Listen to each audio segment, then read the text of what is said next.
నమస్తే, welcome to సనాతన ధర్మం. ముస్లింల ఆస్తులను పరిరక్షించడానికి వక్ఫ్ బోర్డులు ఉన్నాయి.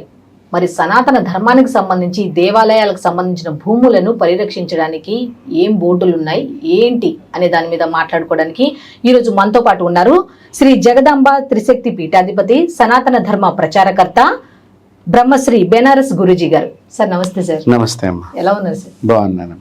సార్, ముస్లిం ఆస్తుల పరిరక్షణకి అయితే వక్ఫ్ బోర్డు ఉంది. ఇప్పుడు దేవాదాయ భూములు చూసుకుంటే మాత్రం ఎవరు పరిరక్షిస్తున్నారు, అసలు ఏమిటి అనేది కూడా లేదు. ఇటు వక్ఫ్ బోర్డులు ద్వారా చూసుకుంటే భూములేమో ఇంతకింతకి కొండకు కొండ అన్నట్టుగా పెరిగిపోతూ ఉన్నాయి. ఇటు దేవాదాయ భూములకు సంబంధించి చూస్తేనేమో అసలు ఉన్నవి తరిగిపోతూ ఉన్నాయి. ఏంటి అసలు దీని మీద?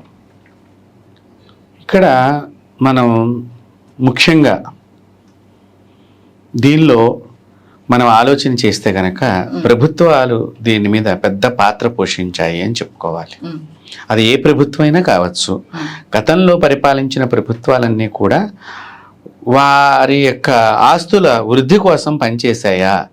ఇప్పుడు వక్ఫ్ బోర్డు అనేటువంటిది ఇక్కడ ఉన్నది అంటే ఈ ధర్మము పక్క దేశం నుంచి వచ్చింది తప్ప మొట్టమొదటిగా ఇక్కడ లేదుగా. సో దానికి ఇక్కడ ఆస్తులు అసలు ఎలా ఉంటాయి? ఇప్పుడు మీరు పక్క దేశం నుంచి వచ్చారు అంటే ఇక్కడ ఆస్తి ఎలా వస్తుంది? మీరు కొనుక్కుంటే వస్తుంది.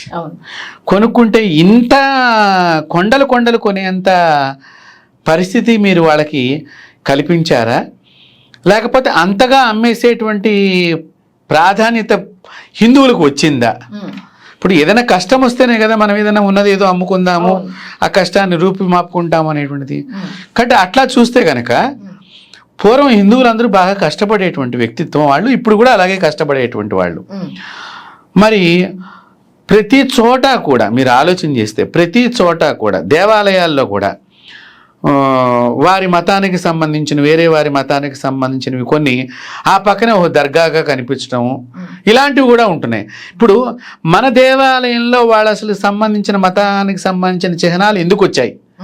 రావు కదా. ఇప్పుడు ఒక మనం దేవాలయం కట్టామనుకోండి అమ్మా, ఈ దేవాలయంలో ఒక ఏ మతానికి సంబంధించిన వాడైనా సరే వాడి మత దేవాలయాన్ని కట్టేటప్పుడు పరమత దేవాలయానికి సంబంధించినవి దానిలో పెట్టుకుని కట్టడు కదా.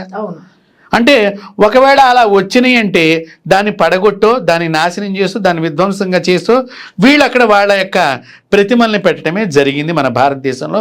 అలా చాలా చోట్ల ఉన్నాయి.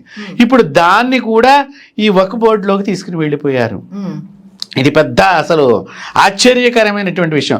మరి ఇలాంటి దాన్ని ప్రభుత్వం ఏం చేస్తోంది ఇన్ని రోజుల నుంచి?